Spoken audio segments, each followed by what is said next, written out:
Национальный музей – это одно из первых научных и культурно-просветительских учреждений Коми-края. Был основан в октябре 1911 года по инициативе местной интеллигенции. И в этом юбилейном году для всей Республики Коми, столетия государственности, Национальный музей отмечает свой юбилей – 110 лет со дня основания. Сегодня музей – это 5 действующих экспозиций, расположенных в 5 зданиях в исторической части города.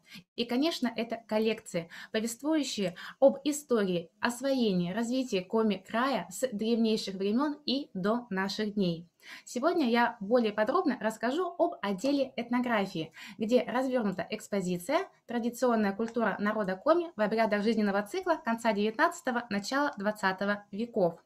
Здесь богатая духовная и материальная культура народа Коми показана через обряды жизненного цикла, которые определяли весь жизненный путь человека от рождения до самой смерти, через взаимоотношения мужчины и женщины, главных ее создателей. И, конечно, через великолепные образцы декоративно-прикладного искусства народа Коми.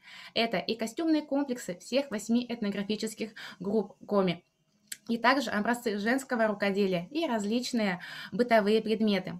Разделы и комплексы экспозиции выстроены по принципу охотничьего пути, на котором охотник расставляет свои ловушки. Не случайно, ведь издавна вся жизнь у коми-народа была связана с лесом.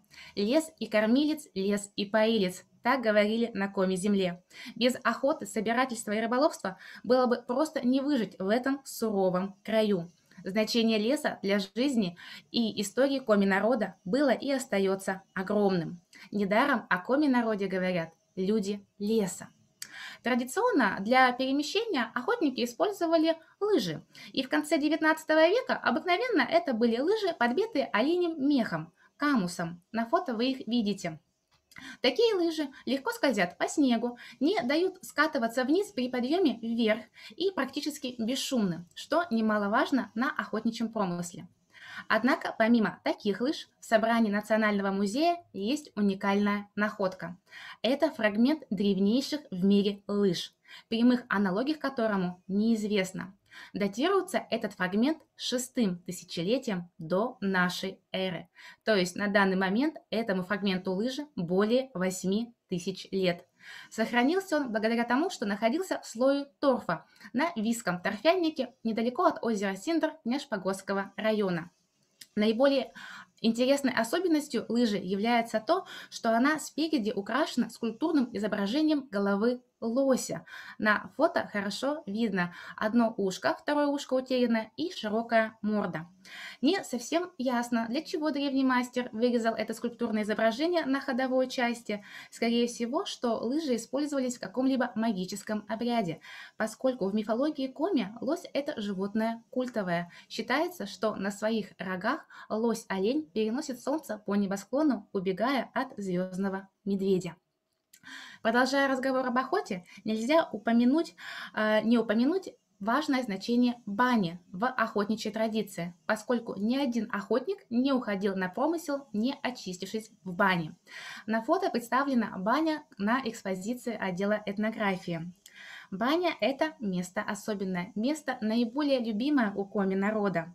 Баню любили, топили баню 2-3 раза в неделю, а летом даже чаще, ведь ничто не снимает усталость так, как парение в бане. Бани у коми топились по-черному. Что это значит? Посмотрите, на фотографии печка-каменка.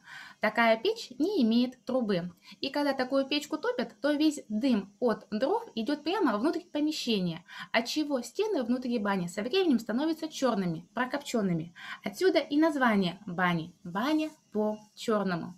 И, конечно, в баньке не столько моются, сколько парятся. Пар очищает человека. И также в бане происходит очищение не только духовное, не только телесное, но и духовное.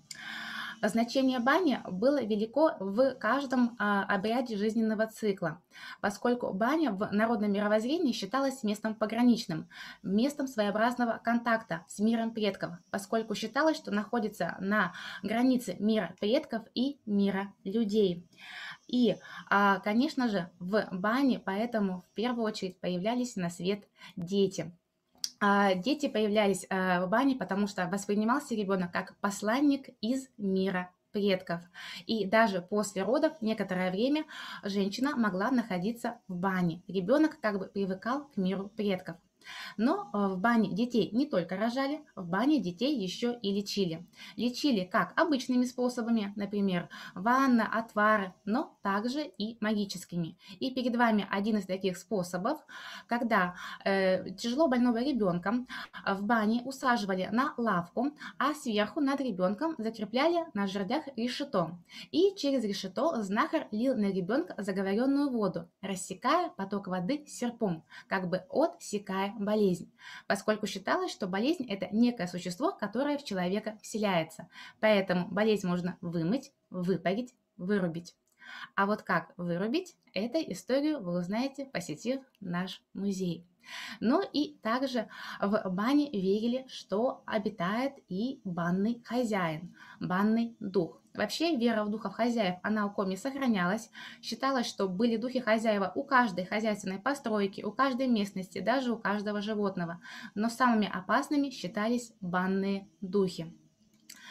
На картинке сейчас вы видите фрагмент из мультипликационного фильма «Зырянская баня», который создан был в нашем музее по мотивам легенды. Дело в том, что общаться с банником нужно было уметь, соблюдали определенные обряды, ритуалы. Прежде чем войти в баню, всегда спрашивали разрешение. Нужно было постучаться и сказать: «Банюшка Солнцеликая, пусти нас попариться. В бане живущий, пусти нас попариться». А уходя из бани, непременно сказать 3 спасибо. Спасибо бане, спасибо хранителю бани и спасибо тому, кто топил. И вот если соблюсти-то все правила общения с банником, то, говорят, может он научить играть человека на любом музыкальном инструменте. Именно об этом наш мультфильм. Но еще банник был печально известен тем, что мог подменить ребенка. Поэтому маленьких детей в бане одних никогда не оставляли. Ну и, конечно, помимо рождения в бане всегда топили когда девушка выходила замуж, для невесты топили баню особенную, дрова особенные подбирали, ритуалы соблюдали. И, конечно же, в последний путь провожали тоже в бане. Но все эти обряды и всю эту традицию вы можете, узнав, посетить в наш музей. И, конечно, не только отдел этнографии, мы приглашаем сегодня, пользуясь случаем, во все отделы Национального музея. Это и отдел природы, и отдел истории, дом-музей Ивана Павловича Морозова, литературный музей имени Ивана Алексеевича Куратова. Приходите, приезжайте, контакты вы видите на слайде, и увидите и узнаете, познакомитесь с историей, культурой